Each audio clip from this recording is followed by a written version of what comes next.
মাছ মাংসের বাজার দর সম্পর্কে তথ্য জানাতে মুন্সিগঞ্জ থেকে যুক্ত হচ্ছেন আমাদের সহকর্মী সুমিত সরকার। সুমিত, মুন্সিগঞ্জে আজ মাছ মাংসের দর কেমন দেখছেন, কি বলছেন ক্রেতা বিক্রেতারা, কি তথ্য আছে জানাবেন।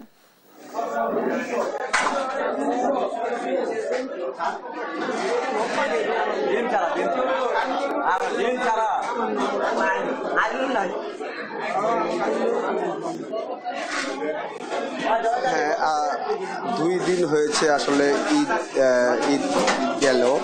এখন আসলে 2 দিনে আমরা বাজার ঘুরে দেখেছি মাছ এবং মাংসের দাম অনেকটাই বেড়েছে।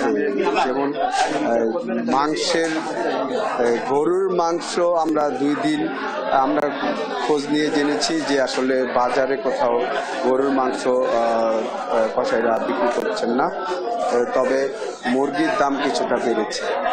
এদিকে সিলেটে বন্যার কারণে আসলে মাছের সরবরাহ না থাকায় মাছের দাম অনেকটাই বৃদ্ধি পেয়েছে। আমি যদি একটু আপনাকে দেখাই যে এখানে তেমন মাছ, ইলিশ মাছ আসলে নেই। অন্যান্য মাছ যেমন পোয়া মাছ ছিল 2 দিন আগে 300 টাকা, এখন সেই মাছের দাম আসলে 400 টাকা। আমি একজন ব্যবসায়ীর সঙ্গে কথা বলবো, আসলে মাছের দামটা কেন বেড়েছে একটু বলবেন? আসসালামু আলাইকুম। মাছের দামটা আগের চেয়ে একটু বেশি। আমাদের সিলেটে বন্যা কবলিত এলাকার কারণে সিলেটের বন্যার পানি, ঘোলা পানি নদীতে আমাদের এই পদ্মা মেঘনাতে নেমে আসার কারণে এই জন্য মাছটা নদীতে জেলেরা খুব কম পাচ্ছে। আর আগের তুলনায় যেমন বেলে মাছ, তারপরে চিংড়ি মাছ যেমন ঈদের দিন খুব কম ছিল মাছ, ঈদের পরের দিন তার 2 দিনের চেয়ে কেজিতে প্রায় 100 থেকে 150 টাকা পর্যন্ত প্রতি মাছের দাম বেশি। জেলেরা নদীতে বন্যার কারণে যে উজানের পানি নেমে আসছে সেই কারণে কোনো মাছই পাওয়া যাচ্ছে না। ধন্যবাদ। আপনি যেমনটি শুনছিলেন লাবণী, গরুর মাংস কিন্তু আসলে বাজারে 2 দিন যাবৎ বিক্রি করছেন না, তবে এদিকে মুরগির দাম কিছুটা বেড়েছে। আগে যেমন ছিল ব্রয়লার মুরগি 180 টাকা, সেটা এখন দাঁড়িয়েছে 220 টাকায়।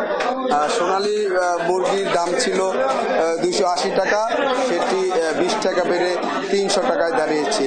রুই মাছ যেমন 380 টাকা ছিল, সেটি এখন 450 টাকা বিক্রি হচ্ছে।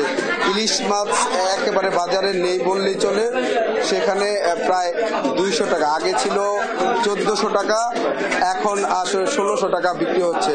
এদিকে চিংড়ি, কাতল, পোয়া চাষের আরো অন্যান্য যেই মাছগুলি আছে সেগুলি আসলে বন্যার কারণে সরবরাহ কম থাকায় আসলে দাম অনেকটাই বৃদ্ধি পেয়েছে বলে আমরা বাজার ঘুরে দেখেছি।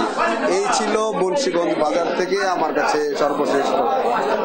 ধন্যবাদ সুমিত আমাদের সাথে যুক্ত থাকার জন্য। দর্শক, মুন্সিগঞ্জের নিত্যপণ্যের বাজারের সর্বশেষ তথ্য জানাচ্ছিলেন আমাদের সহকর্মী।